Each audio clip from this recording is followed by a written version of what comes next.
in short order, as Try It Tuesday is known for. Yeah, we'll go on more sea adventures tonight to round out the evening. I'd like to watch a trailer for Monster Prom. If you guys are cool with that, let's go ahead and start that. All right, let's see here. Online multiplayer dating simulator with monsters. Okay. Who do I want to play as? Definitely Hot Fire Chick. Nice. All right, so these are the love interests I can hit on, huh? Obviously, there has to be a mermaid princess, doggo dude, sex ghost, and, right, a snake lady. Classic. Ooh, choices. I like choices. I'm gonna ask the hipster vampire dude out to prom. And, of course, I get rejected. You know what? Fuck this. Amanda, Jake, get in here. We're dating monsters now. This works online? Neat. Nice. I'm gonna go to class. Screw classes. I'm going to hit the bathrooms. Hey, my hipster vampire date is here. What's he doing with the ghost lady, though? Oh, they're taking pictures of the food because they don't actually have to eat it. Hey, I somehow ended up dating a demonic entity from What? another realm. First of all, how did you even manage that? Second, how did you not get rejected? All right, time to try again. And? Okay, I'm giving up on the hipster vampire. Again, I'm trying to pick the opposite answers this time round. Yeah, have fun with that. I'm gonna go say hi to the shopkeeper. Of course, I could buy a fake Latin accent and an erotic fanfic about dragons. I bought a corpse from her last time and ended up taking it to prom. Neat. Guess what? All those bad decisions led me to a date with Damien the Demon. Turns out he's super ticklish. Congrats. Come on, how do you even... All right, never mind. Challenge time. Everyone pick a food. Pineapple. Hot dogs. I'll go with bottled water. How plausible the chosen food would be as a vehicle for government mind control. Ha! Suck it. Yeah, okay, you win. I'm gonna change my strategy and sit next to Polly the party ghost. No, come on. I want to sit there. I'm hitting on the werewolf guy. Tough luck. Hopefully I won't get rejected this time. And? Yes, finally! Someone appreciates me for who I really am. It only took you, what, 3 tries? Shut up. At least I didn't end up dating a demon. Wait, what's this? Oh? Monster Prom. Be your worst self. Well, Maybe we should get a 4th player, you know, now the game's out on Steam and all that. Well, that was subtle. I don't know how I felt about the trailer for it necessarily, but I'm still ready to try it. I know that I can play with other people. I'm not playing with anybody else but myself tonight, so there's that. The voting is live already for Monster Prom. If you guys want to, you know, throw in your 2 cents on that, you can do that while I'm playing it, while it's live. Dio, thank you for the 34 months. That's a very, very long time. Holy shit. Almost 3 fucking years. Holy shit. We agreed. Jinx, you owe me a Coke. To make a long fucking story short, I put a whole bag of jelly beans up my ass. Brandon, thank you. I mean, is it like local co-op? I could get him up here, but I don't. I think we'll not for now. I wasn't intending to force him to play a monster dating sim. No. Brandon, how you doing? All right, let's get this started. Let's not waste too much more time.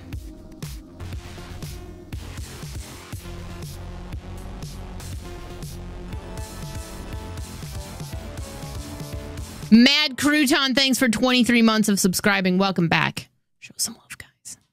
Let me move myself over into the corner.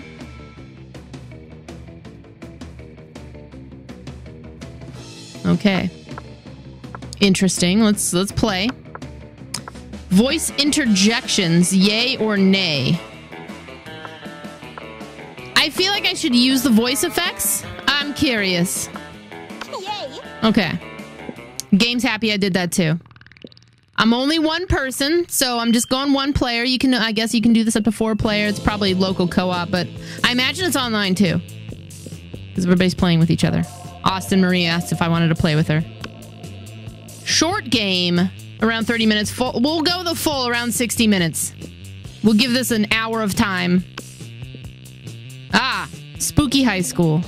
The sweetest years of our lives. Back then we were young and unafraid. Sometimes reckless, sometimes brilliant, sometimes just stupid, but always willing to live life to the fullest. We were on a wild journey to discover who we really were. Let me turn that up a little bit. Which one am I? We gotta go with We gotta go with this chick. Who are you really? Name, Blue Vicky, or custom name? I mean, we have to go with Skin Teen. Pronoun she. Sweet. Yeah, that's me. And we had yet to experience its ultimate challenge, the Monster Prom. I remember it clearly. 3 weeks were left. And as we fantasized about our dream prom dates, we were all scrambling to catch the attention of one of our 6 most charismatic classmates. Huzzah! Miranda Vanderbilt, who's 19, a sweet mermaid princess who was as cute as she was genocidal. Damien LeVay, 21. What the fuck kind of prom is this where a 21-year-old is there? A fearless demon with a taste for destruction and a love of fire. Scott Howell, who's also 21, a werewolf athlete who compensated for his rather small brain with a stupidly huge heart. Liam DeLioncourt, who's like 400, I guess. A hipster vampire whose standoffish demeanor hid that he was truly a lovable dork. Yay! Polly Geist, who might be 22. A party ghost with an insatiable hunger for all the wrong things. And Vera Oberlin, 23, a mean self-made Gordigan with a merciless sense of business. I guess. Can't be sexting minors. You're right. They had to be safe. It was clear. It had to be one of them. But who? We only had 3 weeks to choose our prom date, and even more daunting, we only had 3 weeks to woo them and conquer their heart. But as I already said, we were young and unafraid, and we were ready to start. Bang game info if you want to know more about this. This is Monster Prom. This is available on Steam. This just came out recently, within the last couple of weeks. Welcome to Monster Prom's stupidest pop quiz ever. All minds are rotten, but they are rotten in so many different ways. Teen Wolf, hot or not, take this quiz to find out. Crazy Exes, how to deal when they just won't go. Oh yeah. Worry no more. We are now using our PhD in bullshit to diagnose which kind of deviant sicko you are. Sweet. Perfect. Monster Prom's stupidest pop quiz ever. Trademark. We'll throw a bunch of absurd questions at you and turn your answers into your character's stats. This way, each of you will start by having stats that better reflect your true selves. Let's start. Let's. Which inanimate object do you think would make the best girlfriend or boyfriend, provided you went criminally insane? Which inanimate object do you think would make the best girlfriend or boyfriend, provided you went criminally insane? None of these are my answers, I can already tell you, because I already know what I'm thinking in my head. An ATM, Sugar Baby Life, Here I Come. A human-sized pillow depicting a character created by myself. As a matter of fact, I have all the needed paperwork and I'm only waiting for the conservative, narrow-minded laws of our country to finally step forward into waifu and husbando territory, as was clearly intended by God. Or a dildo. Duh. See, I was gonna say a mannequin. Duh. The closest thing to a mannequin on this list, though, I guess, is the human-sized pillow. So we're gonna go with pillow. So I'm creative, I guess. What is your spirit emoji? Snowman, because that motherfucker is in the middle of a blizzard and he's fucking smiling. He doesn't give a fuck about blizzards, and he has a kick-ass hat. A Caucasian guy with a turban, because fuck stereotypes. Or octopus emoji, best animal on earth. I know 5 mixed drinks, 3 drug cocktails, and 17 sex positions that involve one or several octopi. See, I was gonna go with octopus emoji until the rest of that sentence came into play.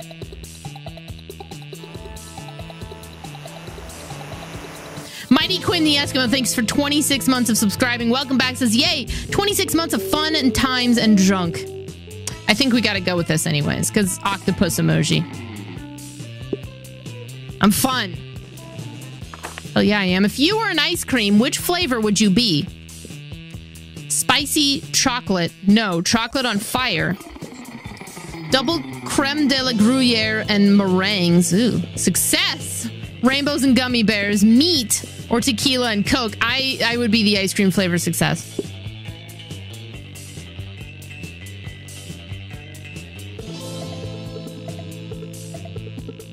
The meat one was very good. I almost picked that. Let's go. Oh, so I have to pick where I'm going now. I have 7 7 smarts, 5 boldness, 7 creativity, 2 charm. Ugh. Rude. 7 fun, 5 money. Bathrooms. Let's go to the bathrooms. That day you skip class and just hang out in the bathrooms because you respect no authority. Correct.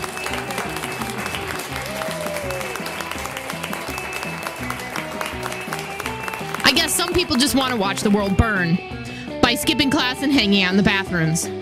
You give +0 shits, but you gain +2 boldness. Later, you hear Vera and Liam in a heated conversation, which seems to contain some pretty sexually explicit language, so naturally you go eavesdrop. Naturally. Speaking as a male, I can say that even I grow weary of the infantilizing monotony of the male gaze. Thank you. See, I want to advocate for the Gorgon gaze instead, but that would just turn people rock hard. Ha!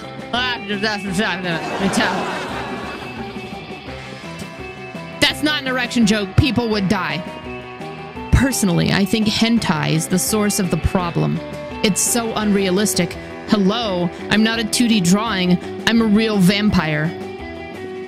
I know. Even I can't keep up with the standards hentai is setting. What? I'm supposed to just grow a dick during sex? Whoa, shit.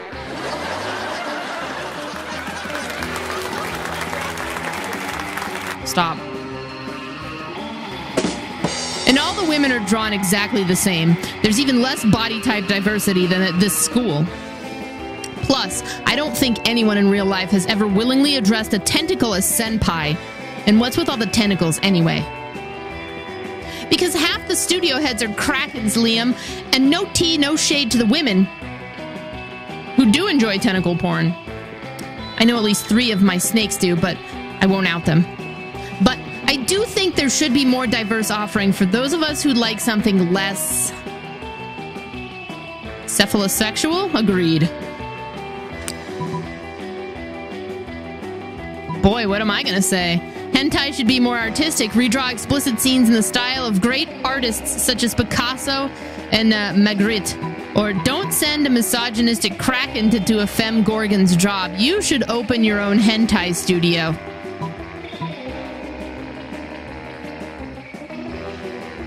I'm gonna say the first one, because I don't really know here. Aha! Now there's a fresh idea for an untapped demographic. I have no doubt that there are scores of monsters itching to combine sexual gratification and art history. I can see it now. Picasso-esque tentacle beasts with off-kilter tentacles coming out of their eyes and mouths. Surratt females made up of thousands of little dots. Is that a nipple I see? Or a stipple? Chagall BDSM. Monsters beaten blue and blue. It's perfect. They'll be so busy appreciating the artistry, they'll have no time to objectify the subject matter. Thank you, Skin Teen. You rock our world like, well, classics pornography mashups. Oh, shit, he likes me. They hurry off to discuss further ways to get off to art, improving the world greatly for them, for you, and for all lovers of hentai and art classics. You're welcome, chat. You gain 2 smarts and 1 creativity. Week 1 has passed. Let's go. I'm sitting at the lunch table with... Oh, I can sit wherever I want. How about we sit here? You arrive at your table to find the coven eating and Polly and Miranda screaming. We're under attack. Alarm, alarm. Summon the guards. Oh, Jesus Christ. They're using their bizarro mind powers on me. The cute, tall one is my less attractive evil twin. She uses shades just like me. Clearly because the evil twin thing. We're not attacking anyone. We're eating. What do you mean less attractive? Oh shit, they're mad at those two. Lies. Subterfuge. Ah! I can feel them in my brain, making me less cool and sexy. Ah! Always the same with you. Every single lunch hour. You can't allow your friends to be attacked. Quick! Save them from this fiendish menace. Drug their food? What the fuck? Joust them in Miranda's honor. You slap a colander on your head, a baking sheet on your chest, and a jousting lance on your arm, under your arm. My hero, charge! Vanquish the invaders! We're out. Whoa, hey. We don't want any trouble. We'll just move over there. Victory! The day is saved! Oh, valiantly fought, noble champion! Whoa, did those three just disintegrate into a pile of turtles, or am I just super high? Oh, shit, why can't I pick her? You think that question pretty much answers itself. It is the evening of week 1. Let's go. Okay, so it's night? I go to the bathrooms, I go to the library, I can go out, let's go outdoors. That day during recess, you start a half-hour rave that goes full crazy. You have no idea how it escalates so much, but at one point there are like 300 people. Someone summons demons from a nightmare dimension. The consequences might distort the fabric of reality itself, but who cares? It's a rad party. You gain +2 fun. Of course I do. I'm very fun. All right? I'm very fun. You guys are all here, right? I'm fun. You notice Miranda trying to put a smile on Liam's face. This should be good. I simply do not understand how you can be so gloomy all the time when the world is so full of wonder and magic. Huh. I guess I'm just not part of the Everything is Beautiful Club. The Everything is Beautiful Club? Is that a secret club? What? Oh. Yeah, totally. I want to join! I want to join! Oh, how do I join? Liam seems totally sexily disinterested in continuing this gag, but you have no such reservations. You tell her. What's up, Gamer Biomech?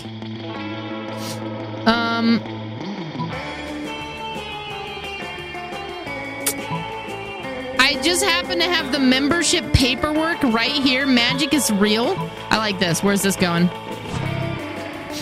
You hand Miranda some membership forms you whipped up in Photoshop. They're totally fake, but she's loving it. Miranda fills out all the forms and skips off to mail them to 1234 Fairy Dust Lane. Aren't you worried about what'll happen if she finds out you made this whole thing up? You are, kind of. And when you run into her later that week, she does look pretty bummed.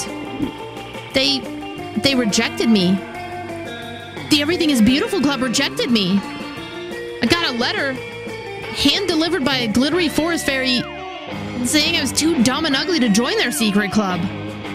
Oh, alas. Perhaps everything is not beautiful after all. Aww. Miranda flees in despair. You look up 1234 Fairy Dust Lane, and it turns out to be the national headquarters of the Jerk Brigade. Maybe you should join that secret club, you jerk. You lose -2 charm and 1 smarts. Shit. Chick Drummer, how's it going? Welcome on in. I'll just, like, real quick.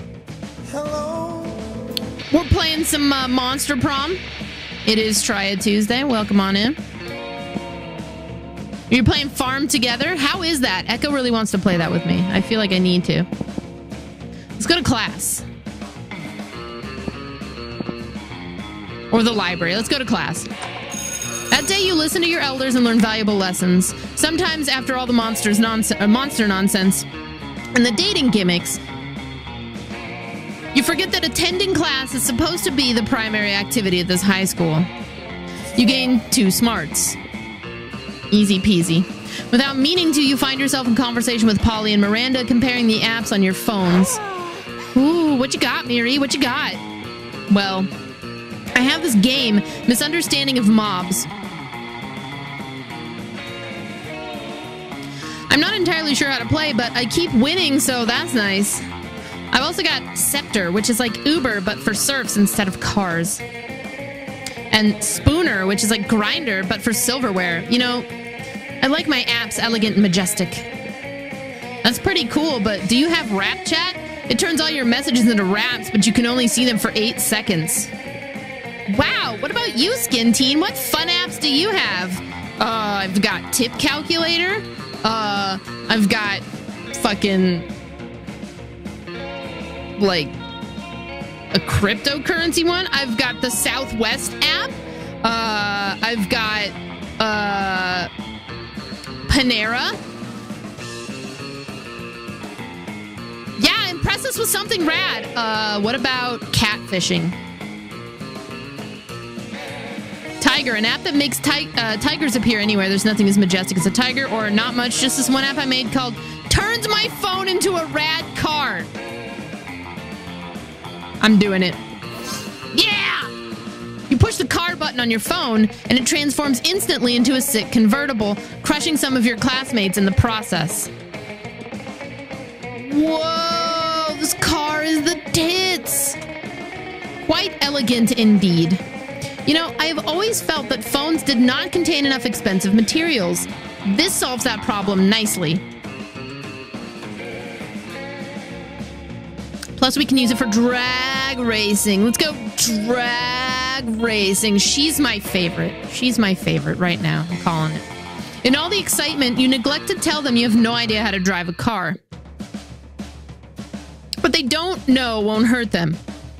At least as long as they don't expect you to drive that car. Meanwhile, you've scored a drag racing date with Polly, and you gain +2 boldness and +1 fun.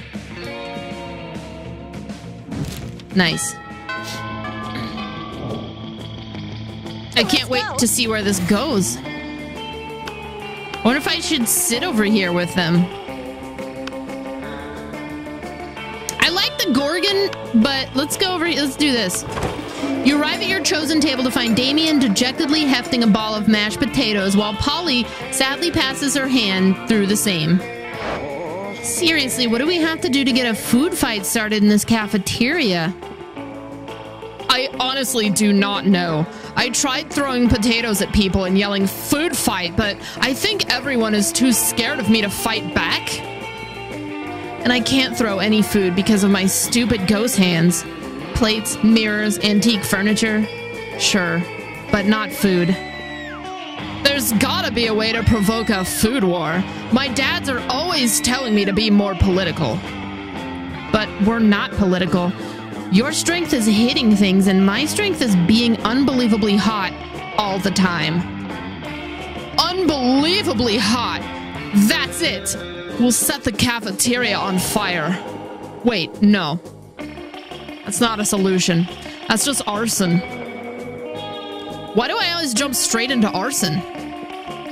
It's hard to watch these two struggle through this by themselves, so you step in with an idea of your own. Wars are fought over scarce resources. Steal everybody's food and put it in a pile. That ought to do it. Or, hey, Polly, you know how the Greeks fought a whole war over Helen of Troy's face? Flash the cafeteria!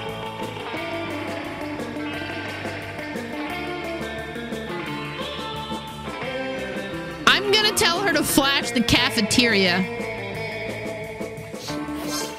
Hey, yeah! I was planning to do that later anyways, after I finish this quart of Ecto booze. It fucking worked, guys. Polly floats up onto the table and, in a practice motion, whips her top off. To the victor! Signa Early with 15 months of sub, and thank you for that continued support. He says, Ecto booze! Welcome back. Again, Mighty Quinn the Eskimo, Mad Crouton. Thank you, guys! Okay, to the victor. This is a high school cafeteria. Polly's rash action upsets the roiling cauldron of hormones, sets it on fire, and tap dances on the ruins. Soon the air is thick with sausage and gravy. Potato crisps fly everywhere like flavored shrapnel. Polly puts her shirt back on now that everyone's too busy fighting to remember what they're fighting about. Looks like mine really were the tits that launched 1,000 chips. The view you just got makes that pun worth it.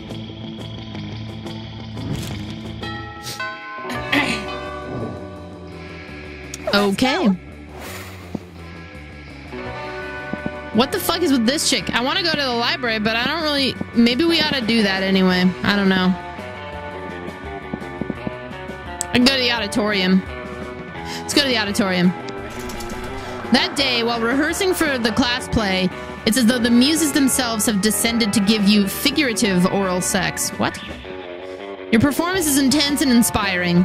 It will be remembered for generations, which is pretty rad by high school plays standards. You gain +2 creativity.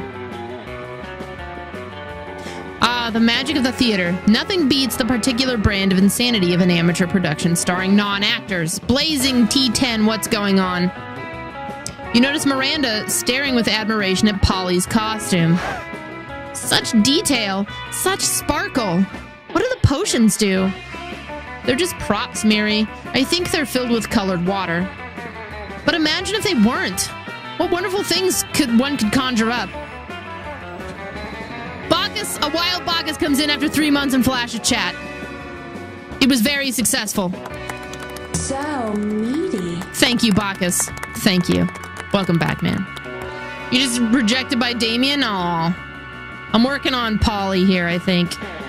Imagine if they weren't, what wonderful things one could conjure up. A potion to attract princes. Him, or her, or the bat dude, the vampire. I haven't decided. A potion to repel jerks. A potion to enhance beauty. A potion to repel jerks. Now you realize spending the last term doodling cool potion ideas in your notebook wasn't useless at all. You picked the coolest potion idea in your notebook to impress them. Either a potion that transports the drinker deep into outer space to explore the vastness of the universe, or a potion that gives mayonnaise flavor to whatever you put on it. Put it on. I feel like we gotta go to the space one. Ooh, space. Why, yes, of course. They say that space is the ocean of the sky, and I do feel very at home in the ocean. And it's not like I'm used to floating, or like I need to breathe air. Yeah, breathing air is for losers. Space rocks. Yes, a trip to space would be quite lovely, I'm sure. Now, which one of these is the potion to take us into space? None of them, Miranda. They're just props. They're still full of colored water. Oh, right. Well, the potion may not be real, but it was still a great idea. You gain 2 creativity and 1 charm.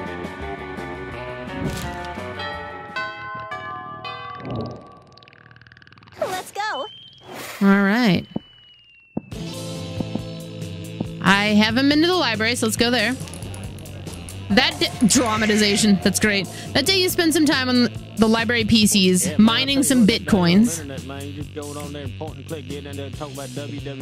This is supposed to have something to do with solving algorithms and the rise of cryptocurrency, but you guessed that nobody actually has any fucking idea how it really works.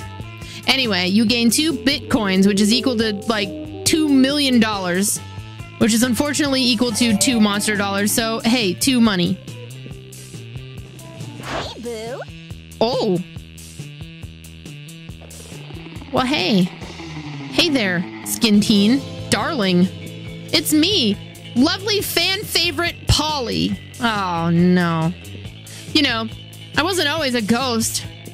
Yeah, this is about to get real. Hear me out. I used to be alive, but I died with unfinished business.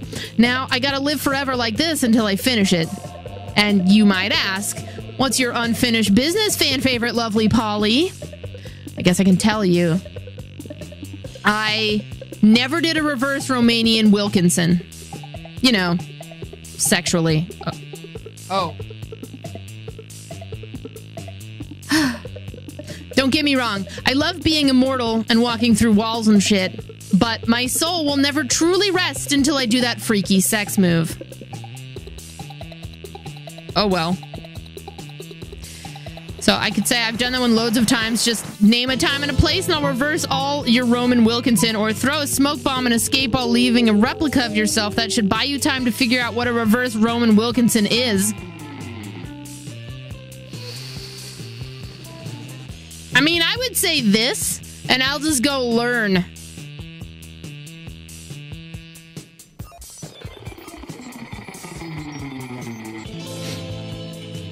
I certainly don't want to blow her off, so let's go with this one. I'm not charming. Okay, what? That's not how it works. Fuck. You don't reverse all over my Romanian Wilkinson. Oh, boo. I think you're trying to swallow more than you can chew. I mean, I have the feeling you don't even know what a standard Romanian Wilkinson... What's a standard Romanian Wilkinson? Am I right? You know what they say, you can't teach an old dog a new Romanian Wilkinson because why are you trying to have complicated kinky sex with a dog? You're such an anti-perv that it's almost cute, but cute in a totally unappealing way. No! Like a puppy, which I just stated is something I have no interest in sexually. If you'll excuse me, I have to go wander the earth in eternal fleshless torment until I find someone who actually knows about sex. Later, slut. Whoa, shit. I'm sorry. You wanted to play cool and maybe do a weird sex thing with Polly, but it seems like you suck at lying, so you lose 2 fun and 1 smarts.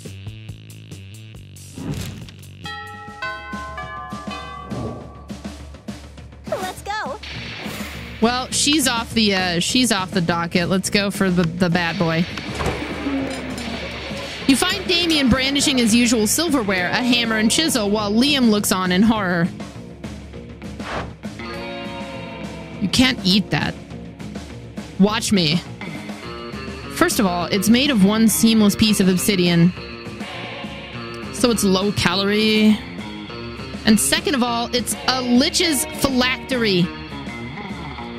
Part of this balanced breakfast. It's lunch. You're just jealous. No, I'm nervous. Nervous that you're going to eat that, get possessed by a lich, and kill us all. Well, I'm nervous that it's not going to happen. Looks like these two are at an impasse. Maybe you can solve the dispute and score some romantic cred at the same time.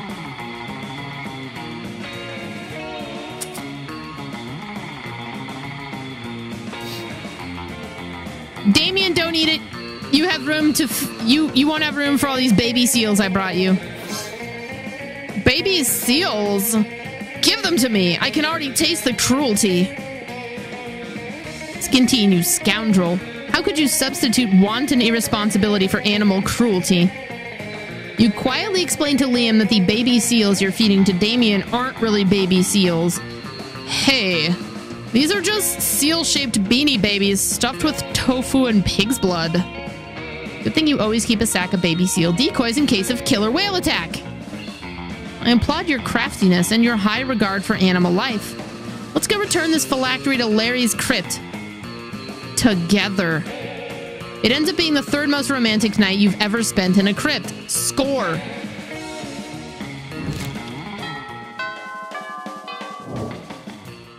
Let's go. I have to get this ghost chick back on my side. I think I fucked it up, so I'd have to play again. Maybe we go...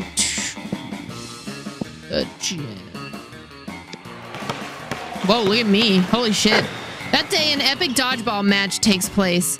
Everything seems lost, but you deliver an inspirational speech that fuels your team's spirit, leading to a spectacular comeback. You're clearly a natural-born leader. You gain +2 charm. Thought about the Gorgon. In the course of your activities, you come across Vera and Polly hatching yet another scheme. You sneak a little closer, you can eavesdrop. Oh, shit. Tag team back again. Listen, this has to be a fruitful partnership so far in terms of making people look like imbeciles. But I think it's time we monetize. Sick burns don't buy fresh outfits. Yeah, fine, whatever. I guess I could use some new thongs or whatever, but like, I don't want to stop making people look dumb just so we can make money. I don't want to sell out. Personally, I can't wait to sell out. But you have a point. We can't sacrifice our brand. The question, of course, is how do we do both? Yeah, how do we get rich off yanking people's chains? Ugh. Careful with your choice of words, Polly. What? Chains are a big thing for ghosts. Of course. They don't seem to have any immediate ideas. Maybe you can offer a solution. Koodles, thanks for 14 months, dude. Hey, welcome back. To some love.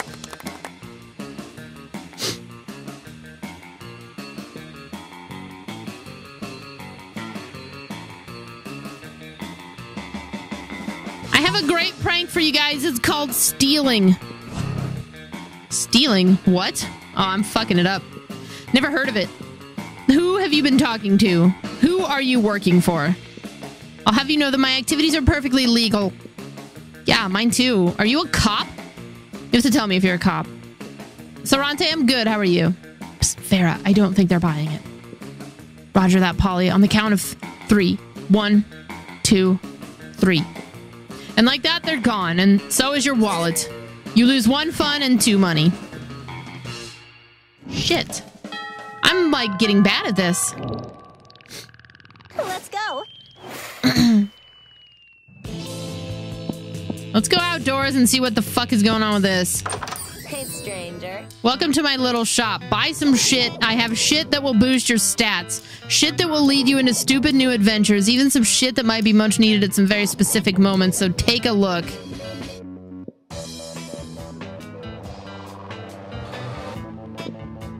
A fake badass tattoo. It has flames and a skull, even a knife. With this, you can murder your enemies, go to prison, and make everyone your bitch, and then murder them too, and go to some kind of super prison. Street cred plus 9,000.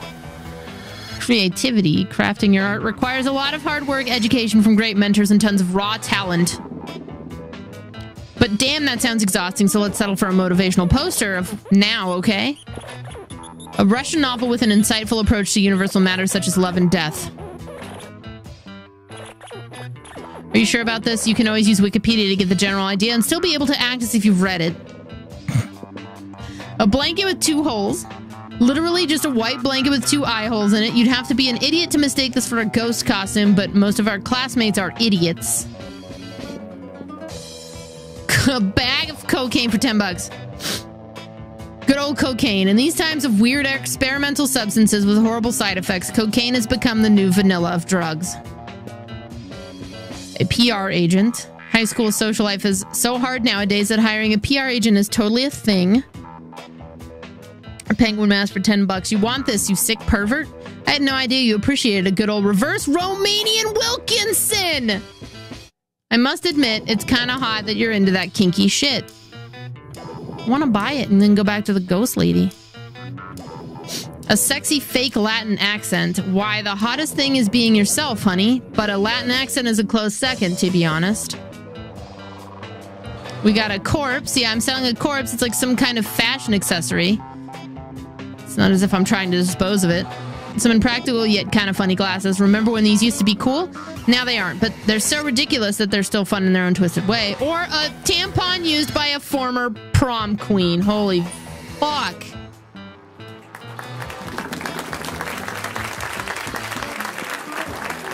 You know, for good old bloody rituals, or in case you're just a creep with unhealthy obsessions. Don't even dare ask me how I got this. It's $1 though. That's a bargain.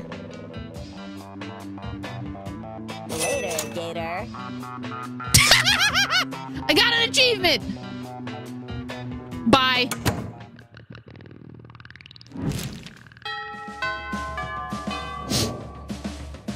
Let's go. I'm gonna sit at their table.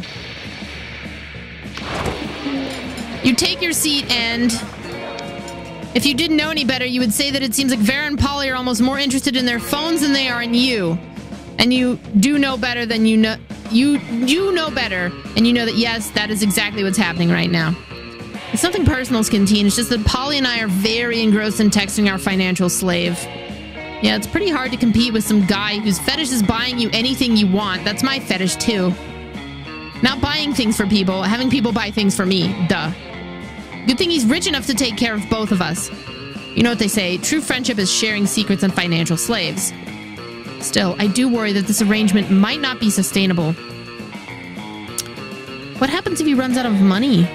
Our cash flow instantly drops. Besides, being handed everything you want on a platter, in this case the platter being an online money transferring platform, is almost boring? Yeah, I get that. It's a little less boring when you're on as much cocaine as I am right now, but I see what you mean. If we could somehow turn this into a business venture, then maybe it would get interesting, and we could continue to profit even after he's gone broke from catering to our every whim. I mean, how interesting do you think business actually is? Since he's obsessed with us, we could just tell him to do something totally insane and see if he does it. I don't know. A weirdo giving away his money and getting into hijinks is great and all, but I want to start making real money. And I think money is fine and all, but my favorite currency is chaos. Seems like the ladies are at a very exciting crossroads. Maybe a random bystander can give them a nudge in the right direction. You can easily grow this arrangement into a business. Just escalate and delegate. Have the financial slave go and acquire his own financial slave to give him money, and have that financial slave go and yeah, let's go with that. They like me. I'm in again. That would increase our income exponentially immediately, which are two of my absolute favorite adverbs when it comes to monetary gain. I mean, one financial slave between the two of us is already strangely a lot to handle, so managing an army of them sounds draining. But as long as it's a pyramid scheme and we're at the top of the pyramid, where we don't have to actually deal with all the lowlives, who cares? Meh. I think I'll just go check on my toilet wine. Don't worry about her. Polly wouldn't know a good business idea if it slapped her on the ass. Which it happened one time, actually, but it's a long story, so forget it. Anyway, we can tell people in order to become officially certified financial slaves, they have to buy a kit of supplies, and they'll start at dirt slave. And if they get 5 financial slaves under them, they can become a pathetic ground slave. And then they can work their way all the way up to the gold, diamond, platinum, Sao Chow Mocha Grand Supreme slave. This was a great idea, Skin Teen. We should go write the business plan together and prepare to profit. Did Vera just say she wants to profit with you? Holy shit, Vera sharing her cash flow is like the third base for her. Awesome.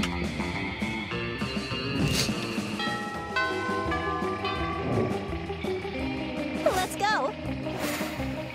I got this bloody tampon. That day you visit the bathrooms and take a number 2. Don't worry, there won't be an illustration of that specific moment. Thing is, you make one of the boldest decisions in your life. You don't put paper on the toilet seat before using it. Look at you, you crazy bastard. You gained 2 boldness and probably 1 staphylococcus with a slight chance of 1 STD. You're just getting ready to leave when you get a text from Polly. Hey, baby, let's party. What? How can you refuse such a formal missive? You track her down immediately. Hi. Hey, you got my text. That's good, because I need some help brainstorming. I'm going to a party tonight, and I'm pretty sure it's going to be lame, and that needs to change. See, it's a costume party, you know, where everyone dresses up as their favorite humans. I'm going as a sexy tax attorney. But I'm not sure even the sexiest tax attorney can rescue this party from the depths of lamitude. So, got any ideas to help spice things up? Oh, you've got some ideas, and they're the spiciest. Spike the punch with mandrake root. It turns monsters into actual humans, or you go as a sexy tax attorney, I'll go as a sexy tax evader. She likes chaos.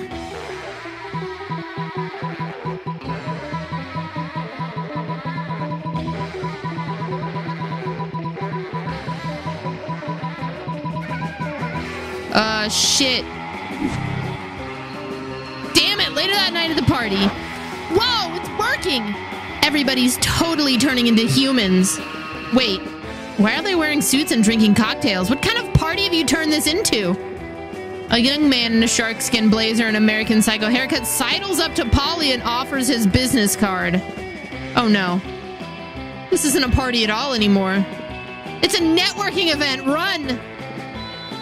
You try to follow Polly, but she phases right through the door, leaving you stuck in a conversation about grain subsidies.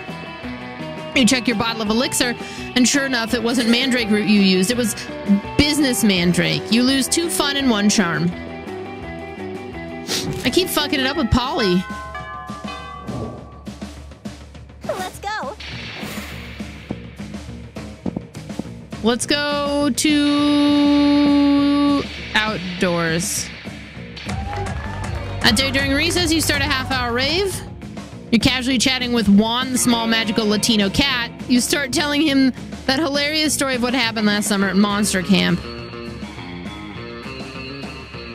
You know which one. The one involving the beehive, the blow-up doll of the president, the penguin mask, and the mystery of the Goblin King. Slowly, lots of people start joining up to hear your story. By the time you say where the Goblin King was, 100 people or so burst into hysterical laughter. You turn on a mobile app that captures all the laughter and it turns into too fun. Polly grabs you by the arm so the two of you can talk, but of course she doesn't stop dancing for even a second. Polly reminds me of somebody I used to know, and I'm starting to get really fucking mad at her. Yo, this party was super crazy for like the first 15 minutes. Now it's just regular crazy, which is fine, but I want to take it to the next level, you know. I want this party to be criminally insane. I want it to be a danger to itself and others. I want psychiatrists to prescribe medication to this party, and then I want to take that medication. Okay. Was Polly 24 years old? Are you with me? Obviously you're with me. I'm hot, and hot people are always right, so how do we kick this party up a notch, huh?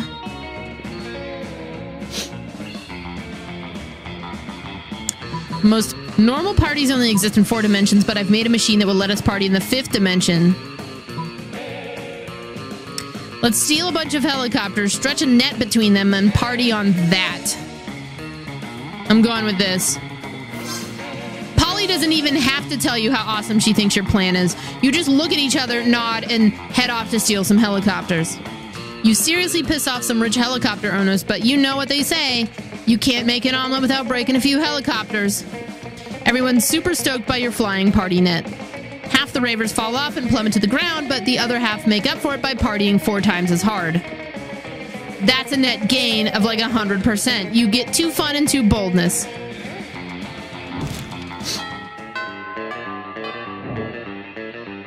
Let's go. Oh my god, the dream table. You find Polly and Liam not eating as usual, you know, because they're undead. You know, the food of this cafeteria really is atrocious. It's hardly even worthy of my Instagram. What? I don't even eat the food. See, this is exactly what I mean. We can do so much better than these subpar culinary abortions. That's some shit I would say. Oh, I see what you mean. You mean the 2 of us should have a cook-off? What? No. Did you say something? I'm not listening because I'm so psyched about this cook-off. At no point did I agree to. I've got a huge advantage, though, because I've cooked so many drugs. Oh, you think you've got the advantage, huh? I've been alive for centuries of culinary history. It's on. The 2 of them dash into the kitchen, ignoring all rules of law, school, and common decency as they commence cooking. The 2 celebrity chefs judges appear to critique the challengers. I think they're both equally horrible, says the cruel British judge. I think they're both equally marvelous, says the overly nice British judge. Both judges turn to you. What do you think, tiebreaker judge? Whose meal truly is the cat's pajamas?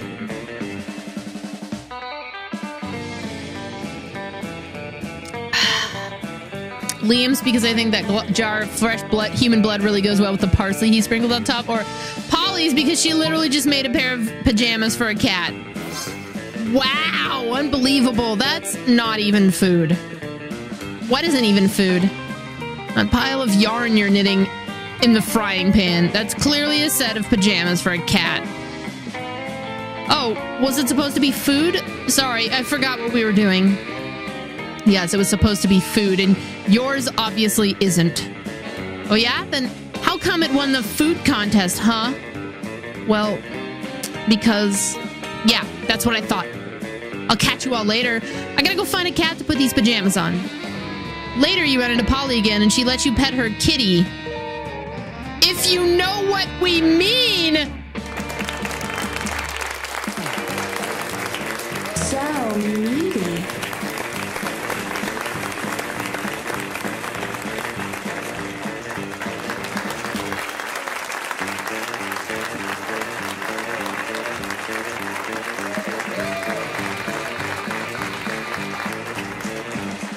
It means you get to pet the cat she put the pajamas on. What do you think it meant?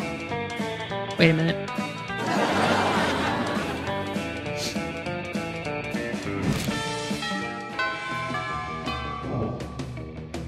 Let's go.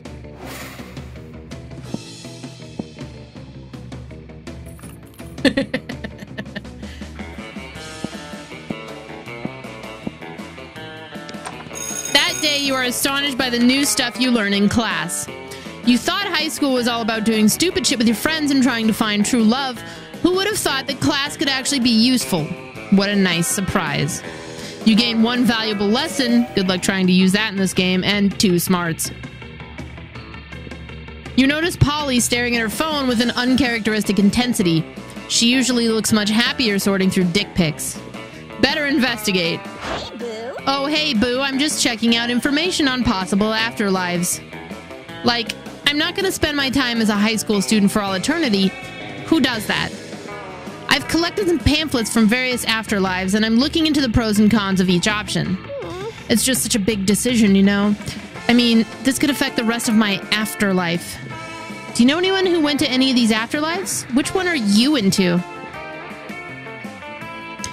A soft and enveloping cloud in the sky made of hundreds of adorable, fluffy, precious, tiny, perfect kittens or nothingness. I mean, that one sounds amazing. But also Epicureanism.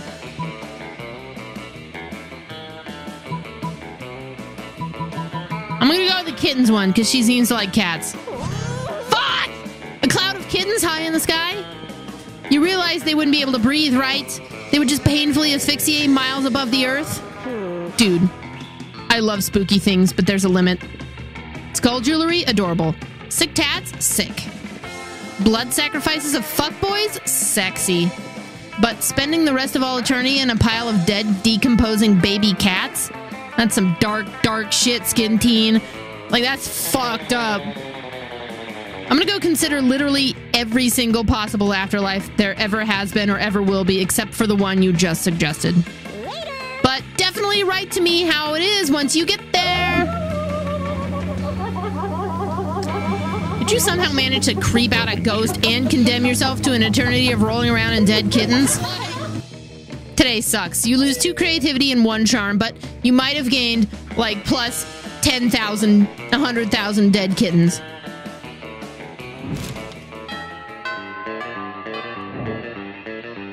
Let's go.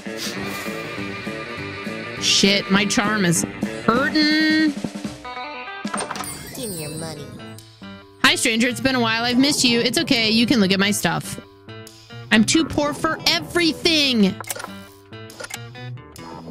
I gotta go. So you just came here to say hi? What a weirdo. Human interaction is so last year.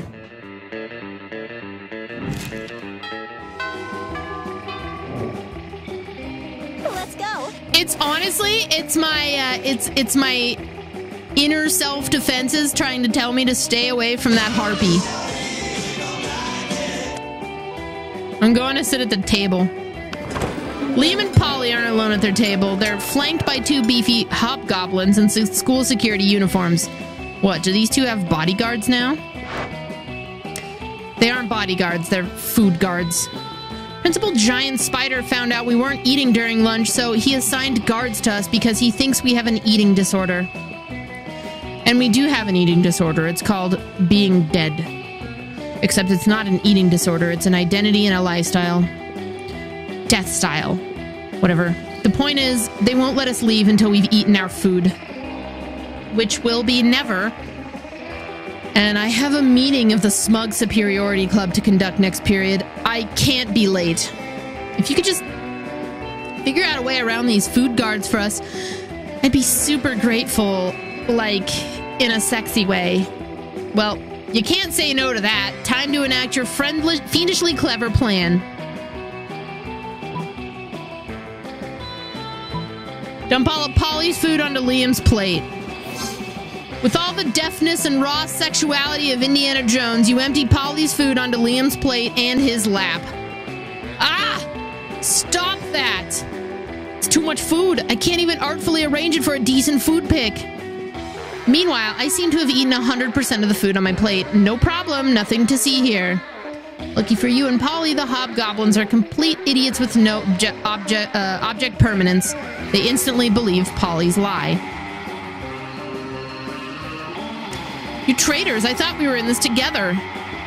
You thought? That was your first mistake. I stay high all the time, so I never think. You and Polly ditch the cafeteria and then ditch school and then do so many drugs and you end up in a ditch. So responsible. Okay. I gotta see what happens. I have to pursue this. Redesignated. Let's go. The bathroom, the gym, the auditorium. That day while rehearsing for the class play, you totally forget your lines. It's terrible. But you don't let that get you down. You start improvising all your lines, and it's marvelous. Somehow, it enhances the path of the play in unexpected ways, and that's saying something since half of your improvisation is a rap battle against your inner fears. You gain 2 creativity. You see Polly looking unusually depressed. She's usually on hella good drugs at this time of day, so you ask what's up. I'm gonna live forever. I was yelling at that party last night. Or I was yelling that at a party last night, you know, because of the ecto-cocaine. But then I realized it's like literally actually true. And forever is like a really, really, really long time, you know? What if I run out of stuff to do? What if aliens take over and they ban partying? What if the Earth blows up and I have to live in space with dumb, boring space animals? I get bored with when the bus takes an extra 10 minutes to arrive. How am I ever gonna stay hyped for eternity? Meth. Whoa! You're like a genius. All this time I've been avoiding meth because it's like, it kills you or whatever, but it can't kill me. I'm already dead. Can't make me lose my teeth. I'm a ghost. Don't got no teeth. It's like meth was designed for me. This is basically the biggest life hack ever. Or should I say, death hack? Polly's good mood almost makes the pun worth it. You gain 2 fun and 1 boldness.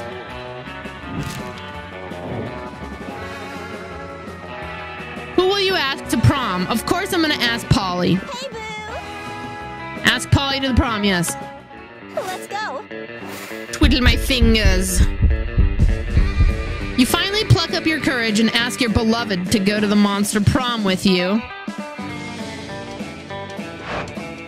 Not a chance in the world! It's not you, it's me. And by that, I mean it's you. Bye. See ya. No, wait, boo. What a loser. After that, you were forced to abandon your home and join the underground society of sad people who can't get a date for monster prom. Which is a fancy way of saying you had to live the rest of your life in the fucking sewers. Gross. Shit. I'm most likely to devour my own children to survive. Polly's quote, always be loud like love. Damn. I know, I'm so fun! Those 3 weeks were maybe the most epic and absurd weeks of our lives. After Monster Prom, we kept on living our lives, falling in love, battling for friendship, and learning who we were and who we could be. And you know what? As it always does, life happened, and it was wonderful. Polly took a summer job as a ghost of Christmas present. She spent most of the time partying since there was almost no work because, you know, it was summer. Scott became a world-renowned athlete, but he ended his career to come back to his hometown and take on the job of the athlete he admired the most. Now he's here again in high school working as a coach. Damien found peace in the most unexpected way. He kept punching everything till one day he punched his own anger to death. He has written a book about it. During those 3 weeks, Monster Prom seemed bigger than ever, than life, and then it was gone just like that. The battle for Monster Prom might have ended then, but there were lots of battles left in that war called youth. But once again, we were young and unafraid, and we were ready to start.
What's up, guys? I'm back. Echo, how's it going? Kenny, thanks for the bits. If you guys can't hear the fan behind me, good.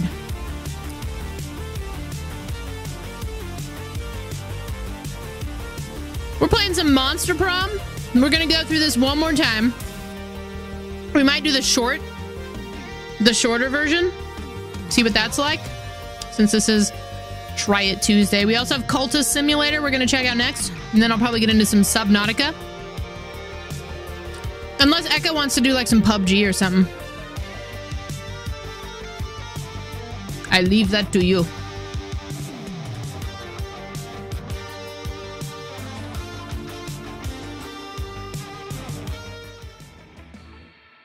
This game is cute. Oh, yeah! Working so you can't? Well, no problem. Subnautica it is then. You can help me make crucial decisions about my base. Alright, let's get back to this. I also grabbed some Reese's Pieces. Tried bought me Reese's Pieces earlier. Isn't he sweet? Sweet like a Reese's Pieces. Oh my god. Anyway. Yeah, right, Pavler?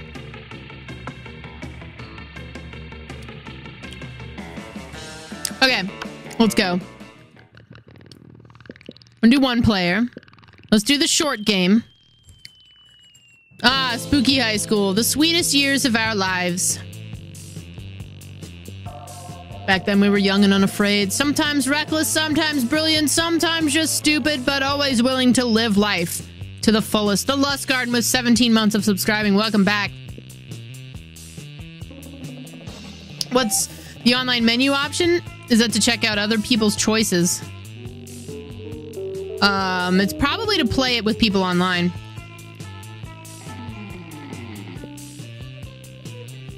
I think I want to choose the same chick. I mean, we could do this chick, but I'm feeling this chick. Should I choose someone else? Would you guys prefer me to choose someone else this time? It is Try It Tuesday. I should maybe choose like a dude or something. Like this guy.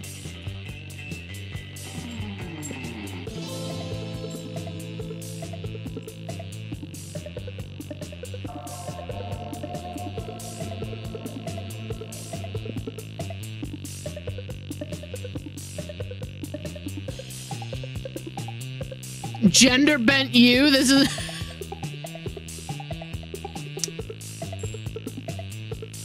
Echo, what do you think?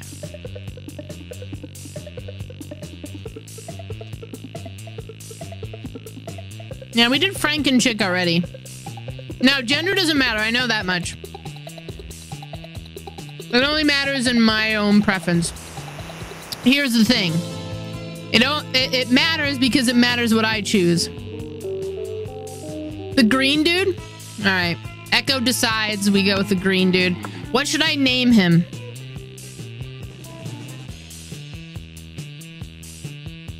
I feel like I should play this with Echo.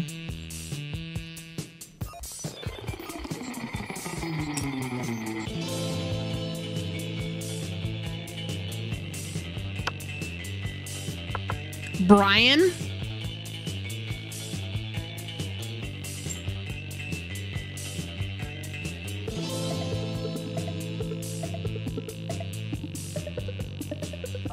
I like that it's just Brian.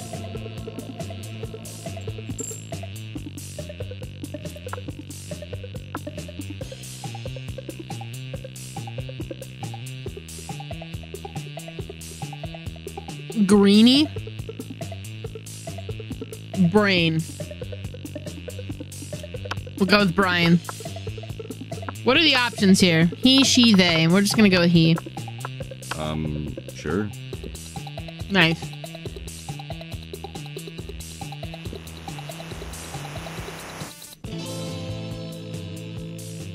Huzzah! We'll go through this. I'm not gonna read all these. We've got Miranda, Damien, Scott Howell, Liam, Yay! Polly, fuck you, What? and Vera. It's clear it had to be one of them, but who? We only have 3 weeks to choose our prom date, and even more daunting, we only have 3 weeks to woo them and conquer their heart. But as I already said, we were young and unafraid and ready to start.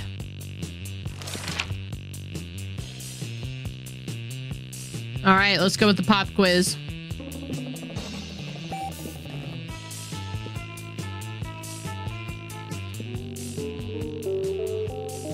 Please pursue the Teen Wolf. It would fulfill my ultimate gay fanfic. I might do that. You're elected president for a day. What's the first law you pass? Trivia fact, presidents don't pass laws, so this is a trick question, or are you just being an idiot? You can deduct taxes by writing sonnets instead. Amount of taxes deducted are calculated based on the beauty of the sonnets. $1 bills will now include a picture of me in the inscription. Beware too much awesomeness. My presidency might last a day, but my fame will last forever. I'm gonna go with the sonnets. I got the creative thing again. Okay. What is your spirit emoji?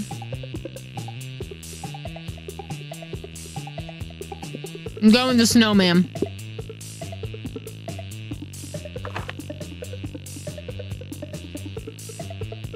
Your partner just gave you a cool gift for your anniversary, but you totally forgot. Quick, come up with an idea for a great gift. A pony. Oh, he's a pony. The head of their fiercest enemy. Anything on fire or a weapon. No, not a weapon on fire. A silly toy that makes silly noises. The abstract concept of gratefulness. Anything capable of leading them to an overdose of some sorts.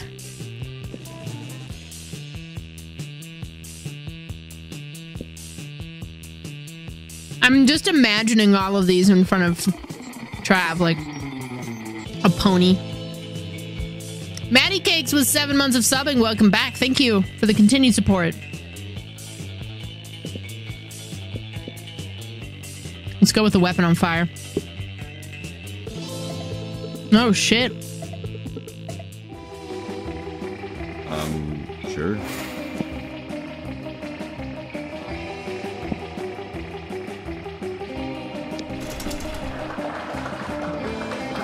That day while rehearsing for the class play, it's as though the muscles themselves have descended to give you a figurative blowjob. The muses themselves. Your performance is intense and inspiring. It will be remembered for generations as this pretty rad by high school play standards. You gain +2 creativity.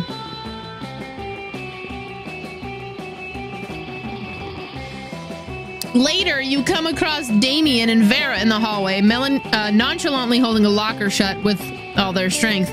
The locker has a sign on it that says "Nothing to see here" and is screaming. Shut the hell up, you. Adorable, fluffy little Fluffy. You see, we're spending quality time with our new pet. Isn't that right, Damien?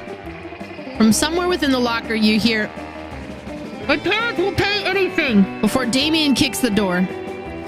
Yeah, that's right. Adorable, quiet Fluffy, who's going to stay quiet if he knows what's good for him. You know, I don't really have a great track record with pets. I had some mice for half a day, but my hair ate all of them. It sure would be a shame if our new pet died before we receive the true joy of pet ownership. Yes, exactly. The sweet, sweet bank account filling, filthy rich making joy of pet ownership. Surely you have lots of knowledge about pet care. Why not share some of it? You know what pets love? Hardcore death metal all the time to drown out the noises. Perfect. Let's crank that shit. Damien pulls out his iBanshee and blasts his favorite sludgecore anthem, every swear word I know, explicit version. Yeah! Perfect. This is precisely what we need in order to make sure that we don't blow our cover. At that moment, Crazy Martin and the werebear janitor rushes down the hall toward the three of you, bellowing wildly and waving his paws. Fuck. What is blasting profanity-filled music at class disrupting decibels against the rules?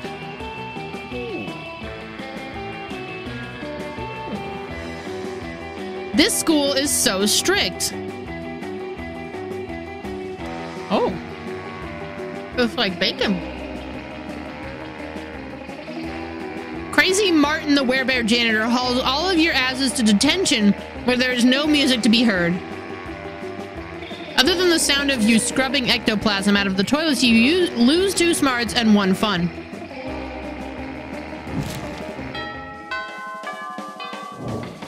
Well, that's amazing jerky. Sure. Yeah.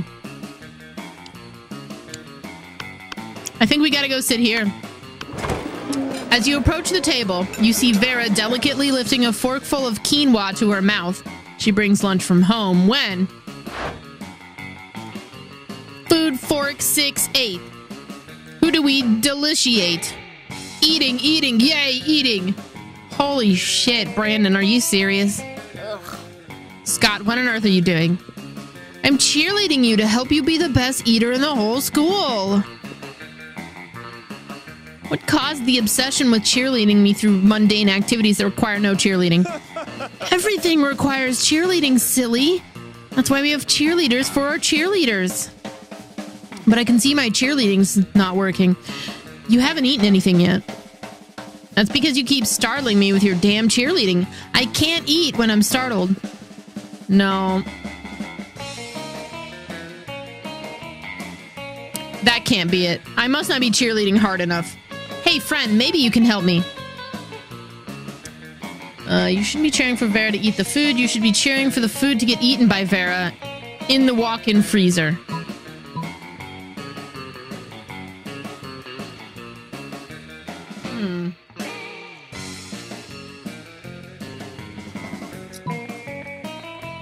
That's jerky. Oh, duh. It's just like when we cheer for the other team to lose instead of cheering for our team to win.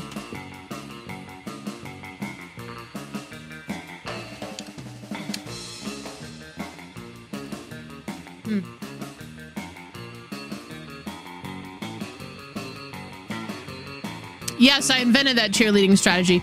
It gives us a huge psychological edge against teams that hate losing. I'm gonna go try it right now. Those vegetables just gonna get so inspired. Scott runs off to the kitchen to inspire the vegetables. You can hear his muffled shouting from the back, but it's not bad. That has been quite pleasing. Thanks. Now I can finally enjoy this quinoa and baby tears salad without unwanted encouragement. For the next week, all the cafeteria food seems extremely eager to get in your mouth. Cheerleading really works.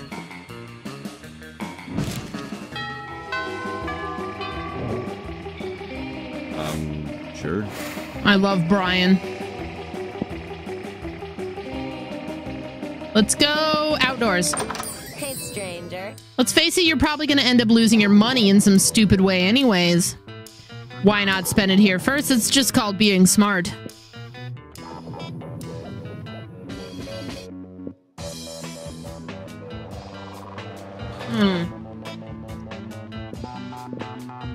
How about a tampon again?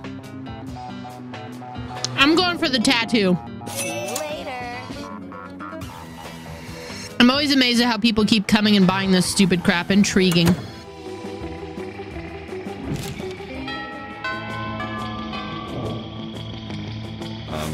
Sure.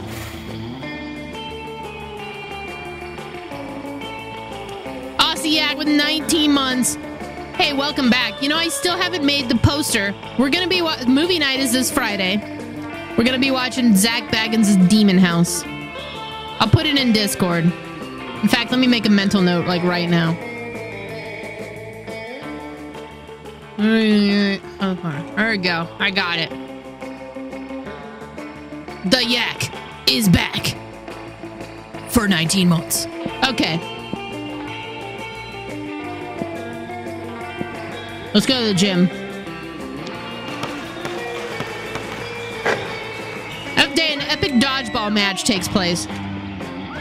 Everything seems lost, but you deliver an inspirational speech that fuels your team's spirit, leading to a spectacular comeback. You're clearly a natural-born leader. You gain +2 charm. Afterwards, you discover you've been poisoned, and only Vera has the antidote. She does this all the time. It's how she invites you to hang out. Hey there. Oh, shit. There you are. Thank you so much for coming. I'm embarking on a new criminal enterprise and I need a concierge. The idea is simple yet brilliant. Think Uber, but for killing people. I call it murder. But it turns out the market is flooded with assassination apps, and blood. I need a way to get ahead of the pack, and since you're such a good advisor...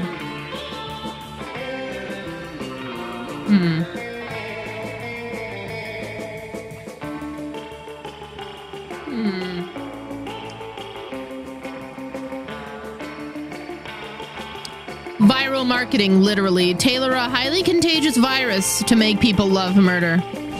Shit, you can do that? That's brilliant. You can use my private chemical weapons laboratory. But soon, you fool! Your virus didn't make everyone love murder, it made them love murder! Just regular murder with an E before the R. This is a disaster. People are just running around stabbing each other, cooking each other with flamethrowers, running each other over with tanks. It's horrible. I mean, it's completely obliterated demand for my product. Wipe out the cow and you can get the murder for free. Ugh, now I'm going to have to wait for the government to develop a vaccine before I can resume my life of crime again. In her rage, Vera totally forgets to give you the antidote to that poison you drank earlier. You lose 2 boldness and 1 charm.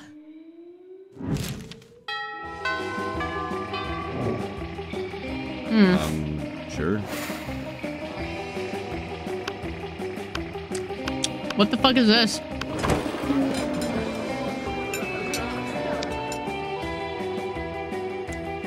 You're eating your lunch, minding your own business, when someone under your table pokes your business. Psst. Hey, how would you like to turn against your friends in exchange for forbidden knowledge?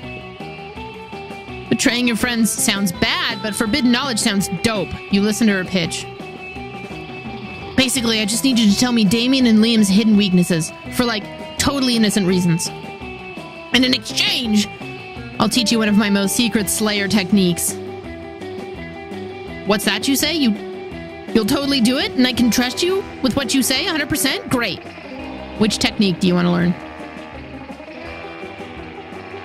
I want to know how to punch a dude so hard his head explodes. You tell the Slayer that Liam's weakness is tense silence and Damien's weakness is back rubs. Oh. Really? But that's so simple. I'll bury them in pregnant pauses and manual tension release, respectively. Oh. You want to know my secret technique?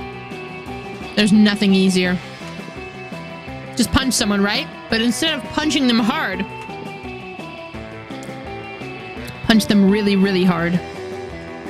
You've punched hard and you've punched really hard, but really, really hard? That's revolutionary. You test out your newfound skills on the Slayer. You don't have enough practice to make her head explode just yet, but you do manage to give her a terrible headache. You gain 4 boldness.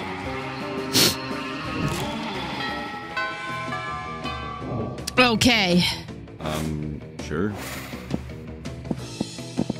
Let's go to the bathroom. A day you skip class and just hang out in the bathroom because you respect no authority. I guess some people just want to watch the world burn, but by skipping class and hanging out in the bathrooms, you give 0 shits, but you gain 2 boldness. Vera's trying to teach you and Scott how to play craps when you hear an all too familiar howl. Guys, the wolf pack is here. It's my family and my teammates, the wolf pack. Yes, wonderful. I'm sure they're here to share their latest intellectual achievement. What up, my dogs? Hey guys, Vera was just... That's cool, that's cool. So guess who's got a hot date lined up for this weekend? Oh, don't tell me. I've got this. Is it you? Bingo, broski. Turns out online dating is super easy. Yeah, the secret is just be hot, like me. Sure. Or you can just use an actor's face and body instead of your own face and body on the dating website. That's what we did. Aren't you worried about the potential consequences of that? Like, what's gonna happen when your date realizes you're not actually handsome McStrong pecs? How did you know which actor we chose? And what are we gonna do? That's a very real problem that we have never considered. Luckily, you're an expert at online dating and at lying. You'll share with them the perfect solution. Spend the entire date inside a cardboard refrigerator box covered in question marks. Mystery is alluring, or just be yourself, but first tear off the actor's face and wear it, so yourself will have the same face as the actor. Parliament of Owls, thanks so much for subscribing. Welcome. Welcome to the Church of Skinned Teen. We're gonna tear the face of the actor off. That's the spirit. The power was inside us all along. But are all of you gonna share the same face or what? Of course we are, Scott. We share everything. Oh. Okay. As the Wolfpack excitedly leaves to go steal an actor's face, Vera turns to you. You're responsible for whatever happens as a result of this. Don't think I won't throw you under the bus to avoid being named as an accessory. Vera's concerns are justified. The next morning, you see a disturbing headline in the newspaper. Internet date ruined by several wolves, all trying to hide behind same stolen face. As predicted, you are held fully responsible. As it turns out, Vera meant throw you under the bus, literally. You lose 2 money in hospital fees and 1 smarts as a consequence of brain damage.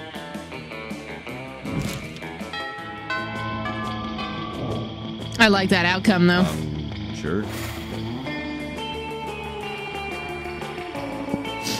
Let's go to the library. That day you spend some time in the library PCs mining bitcoins. So we get 2 bitcoins, which is equal to 2 money. You see a truly rare sight. Vera and Damien are sitting behind a PC, speechless. Fucking metal. Wait, did we just rig an election in the Midwest? I was just trying to change the president's wallpaper to a dick pic. We need to cover our tracks, like, right now. Well, don't just stand there, you innocent bystander. Help us. Yes, of course I'm talking to you. Damien can't help. Breaking shit is useless right now. I disagree. Smashing the internet is literally our only option. Damien happily crushes every computer in the library. Not good enough. We must reach the source. Days pass in search of the source. You finally descend to the center of the earth and find 12 monkeys in full drag, typing racial slurs on tiny computers. This is the internet, Damien. Punch it into a coma. You help Damien and Vera get away with a crime and free the internet from the shadow monkey overlords. There will be no more cat pictures, though. At least you gain 2 smarts for discovering the secrets of the internet and +1 fun.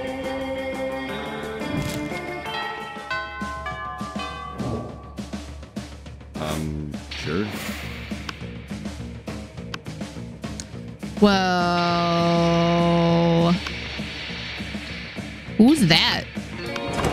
You're just trying to enjoy a meal in peace when space untwists itself to reveal the interdimensional prince.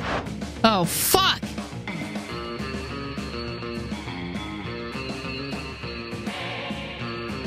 Most glorious hero! Thank you for the squid star I found you. I have been confounded by the most fiendish riddle.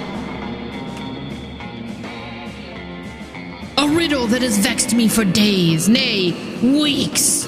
The riddle of how to change the ringtone on my new smartphone. This interface is more torturous than my palace labyrinth. For real? You grab the prince's phone. Change his ringtone to Butts, Butts, Butts. All About Those Butts by the Booty Bros. My hero. What seems difficult to me is trivial to you. And you even guessed which ringtone I desired. A true all-time classic from the 6th dimension. There is only one way I can repay you. By bestowing upon you a superpower of your choice. I can do that. I I'm the prince of another dimension. I can do all kinds of crazy things you don't even know about. All kinds of crazy things besides use his phone, apparently. And he really only gives you 2 superpower options. Telepathy or an ass that won't quit, obviously! Ah, yes, the choice of a true gentle monster. With a wave of his magic wang, the prince imbues you with your ass with boundless work ethic. By day, your ass amazes your classmates and creepy teachers. By night, it does your homework for you. All that work makes your bun super tight. You gain 4 charm.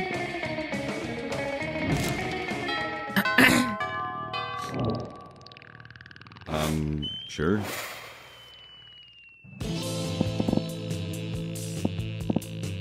Where haven't we been? Library, class, auditorium.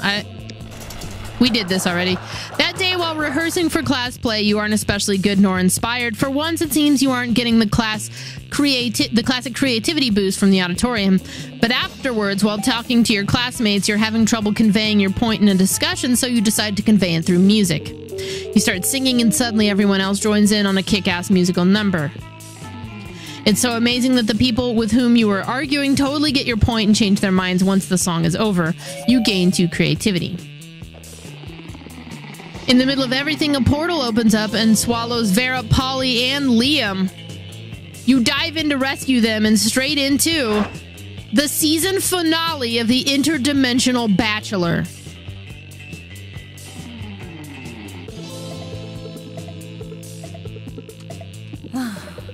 Good Lord. Help. I'm in danger of spraining my eyes from rolling them so hard. Yikes. Oh my God, we're on a game show.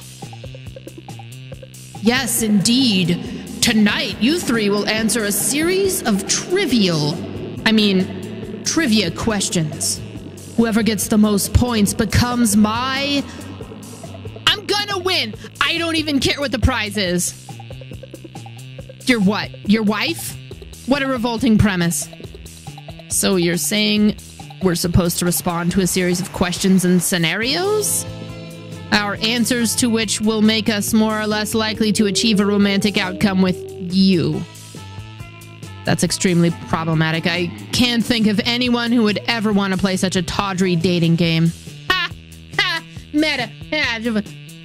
Everybody stop raising reasonable concerns so I can hear the first question!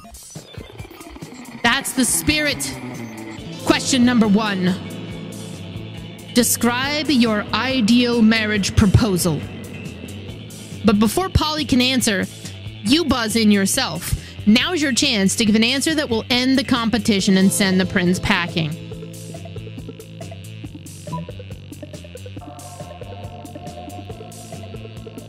Jaw unhinges and beer pours out. Hang on. We just need this. You unhinge your jaw and let the bees pour out. Bees, not beer.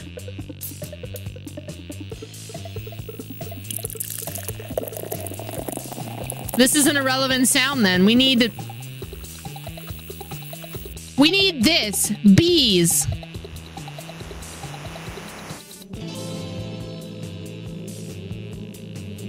You unhinge your jaw and let the bees pour out. You definitely couldn't do this back in your home dimension. Ah, stop that! You're supposed to answer with words, not bees! Probably should have specified that. Bees seem like a legitimate answer to me. What, are you against avant-garde forms of expression? Words are so passé. Aw, man, I was gonna say bees! You totally stole my answer. Wait. I've got it. Polly unhinges her ghostly jaw and thousands of locusts pour out. Damn, you wish you'd have thought of that. Locusts are way cooler. That's true, they really, really are. It doesn't matter, though. The prince is so busy fending off bugs, he can't focus on keeping you in his dimension. You all teleport back home. You're pleased with your victory, although your throat is a little hoarse, which is ironic because a little hoarse isn't what came out of your mouth. You gain 2 creativity and 1 boldness. right, Brian. I think we gotta ask Vera. We could ask Polly. We could ask Damien. Who do you guys think we should ask? We got enough hearts that maybe we could ask him. Hey, Fizz, what's up?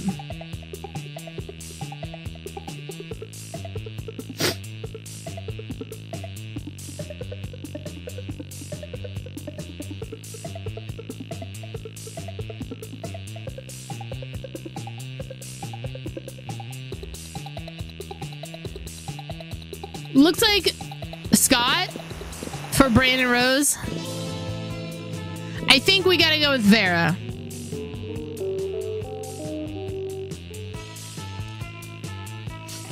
Hey there. I mean, look at us. We make a great couple. Sure. You finally pluck up your courage and ask your beloved to go to the monster prom with you. I need this.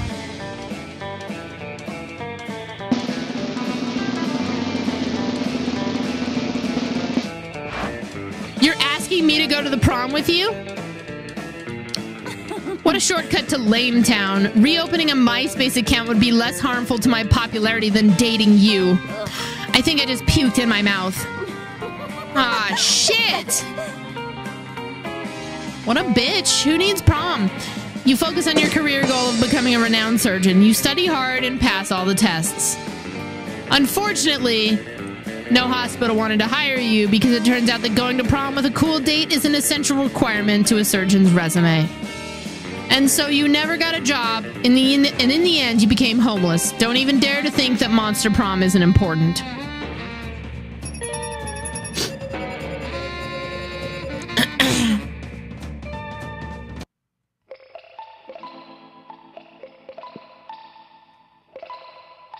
Oh, shit. Vera really built the Oberlin Empire into endless greatness. They own a shameless number of companies. It's known that they're also into lots of sketchy businesses. But no one does anything about it. I mean, who in the hell would try to stop Vera Oberlin? Miranda got a job at being princess of her kingdom, which was actually kind of her job already. Well, you surely don't see her complaining about it. Polly took a summer job as the ghost of Christmas presents. She spent most of her time partying since there was almost no work because, you know, it was summer. That's basically how it ends.